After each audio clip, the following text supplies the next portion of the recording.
আসসালামু আলাইকুম সুপ্রিয় দর্শকবৃন্দ, বাংলালি হোসাইন চ্যানেলের পক্ষ থেকে আপনাদেরকে আরও একবার আন্তরিক শুভেচ্ছা ও অভিনন্দন জানাচ্ছি। আজকে আমরা জানব বিশ্বের সবচেয়ে দীর্ঘ rail line trans Siberian railway সম্পর্কে। তাই ভিডিওটি শেষ পর্যন্ত দেখে আমাদের চ্যানেলটিকে সাবস্ক্রাইব, লাইক, কমেন্টস ও শেয়ার করার জন্য আপনাদের নিকট বিশেষ অনুরোধ জানাচ্ছি। যারা ইতিমধ্যে চ্যানেলটিকে সাবস্ক্রাইব, লাইক এবং শেয়ার করেছেন তাদের কাছে আমি কৃতজ্ঞ, আর যারা এখনও করেননি তাদের নিকট বিশেষভাবে অনুরোধ রইল চ্যানেলটিকে সাবস্ক্রাইব, লাইক, শেয়ার এবং কমেন্টস করে আমাদের পাশে থাকবেন। চলুন বিষয়টি শুরু করা যাক। আজকের এই ভিডিওতে আমরা জানব বিশ্বের সবচেয়ে দীর্ঘ rail line trans Siberian railway সম্পর্কে, যা রাশিয়ার এক প্রান্ত থেকে আরেক প্রান্ত পর্যন্ত বিস্তৃত। এই রেলপথ পৃথিবীর ইতিহাসে এক বিস্ময়। রাশিয়ার রাজধানী মস্কো থেকে শুরু হয়ে দূর পূর্বাঞ্চলীয় শহর ভ্লাদিভস্তক পর্যন্ত বিস্তৃত। এই রেল লাইনটির মোট দৈর্ঘ্য প্রায় ৯,২৮৮ কিলোমিটার, যা পৃথিবী ১/৩ জুড়ে ছড়িয়ে আছে এবং এটি ৮টি সময় অঞ্চল অতিক্রম করে। এই রেল লাইন নির্মাণ শুরু হয় ১৮৯১ সালে রাশিয়ার জার আলেকজান্ডার তৃতীয় এর নির্দেশে এবং সম্পূর্ণ হয় ১৯১৬ সালে। এটি ছিল এক প্রকৌশল বিস্ময়, যেখানে লাখো শ্রমিক, প্রকৌশলী ও সৈন্য কাজ করেছিলেন কঠিন পরিবেশে, বরফাচ্ছন্ন টুন্ড্রা, ঘন বনভূমি ও বিশাল নদী অতিক্রম করে। এটির সম্প্রসারণ প্রকল্পগুলি চলমান রয়েছে। রাশিয়ার প্রতিবেশী মঙ্গোলিয়া, চীন এবং উত্তর কোরিয়ার সাথে সংযোগ স্থাপন করা হচ্ছে।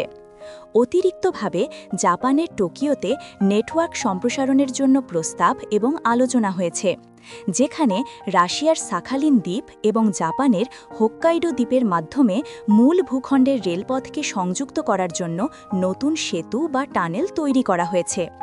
ট্রান্স সাইবেরিয়ান রেলওয়ে রাশিয়ার প্রধান শহরগুলোকে সংযুক্ত করেছে: মস্কো, ইয়েকাতেরিনবুর্গ, ওমস্ক, নভোসিবির্স্ক, ইরকুতস্ক, উলান বুদে, চিতা, খাবারোভস্কো এবং শেষে ভ্লাদিভস্তক। এই পথে রয়েছে অসংখ্য প্রাকৃতিক সৌন্দর্য। লেক বাইকাল বিশ্বের গভীরতম মিঠা পানির হ্রদ, বরফে মোড়া পাহাড়, তুন্দ্রা অঞ্চল ও ঐতিহাসিক গ্রাম। রেল লাইন নির্মাণ ছিল এক বিশাল প্রকৌশল চ্যালেঞ্জ। সাইবেরিয়ার শীতল আবহাওয়া, পাহাড়ি অঞ্চল এবং দূরত্বের কারণে প্রতিটি কিলোমিটার নির্মাণে প্রচুর কষ্ট ও সময় লেগেছিল।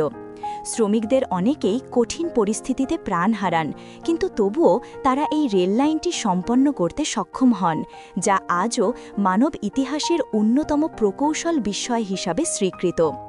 ট্রান্স সাইবেরিয়ান রেলওয়ে শুধু যাত্রী পরিবহনের জন্য নয়, বরং এটি রাশিয়ার অর্থনীতির একটি মূল স্তম্ভ। এটি ইউরোপ ও এশিয়ার মধ্যে বাণিজ্য, পণ্য পরিবহন এবং সামরিক কৌশলগত সংযোগে গুরুত্বপূর্ণ ভূমিকা পালন করে। এছাড়া এই রেলপথকে কেন্দ্র করে সাইবেরিয়া অঞ্চলের শহরগুলিতে শিল্প, বাণিজ্য ও পর্যটন ব্যাপকভাবে বেড়েছে। ১৯ শতকের শেষের দিকে অঞ্চলের মধ্যে এবং দেশের অন্যান্য অংশের সাথে দুর্বল পরিবহন সংযোগের কারণে সাইবেরিয়ার উন্নয়ন ব্যাহত হয়েছিল। গ্রেট সাইবেরিয়ান রুট ছাড়াও চাকাযুক্ত পরিবহনের জন্য উপযুক্ত রাস্তাগুলি বিরল ছিল। বছরের প্রায় ৫ মাস নদীই ছিল পরিবহনের প্রধান মাধ্যম। শীতকালে পণ্য সম্ভার এবং যাত্রীরা শীতকালীন রাস্তাগুলির ওপর দিয়ে ঘোড়ায় টানা স্লেজ দিয়ে যাতায়াত করত, যার মধ্যে অনেকগুলি একই নদী ছিল কিন্তু হিমায়িত ছিল। তারপরও এটি নির্মিত হয়। ট্রান্স সাইবেরিয়ান রেলপথে ভ্রমণ মানে এক জীবনের স্মরণীয় অভিজ্ঞতা। পুরো যাত্রা শেষ করতে সময় লাগে প্রায় ৭ দিন, এবং এই সময়ে যাত্রীরা রাশিয়ার বিস্তীর্ণ প্রাকৃতিক সৌন্দর্য, সংস্কৃতি ও মানুষের জীবনযাত্রা কাছ থেকে দেখতে পান। ট্রেনের প্রতিটি স্টেশনে রয়েছে অনন্য ঐতিহ্য, খাবার ও স্থানীয় বাজার। আজকের দিনে এই রেলপথ শুধু রাশিয়ার নয়, বরং বিশ্বের ভ্রমণপ্রেমীদের জন্য এক আকর্ষণীয় রুট।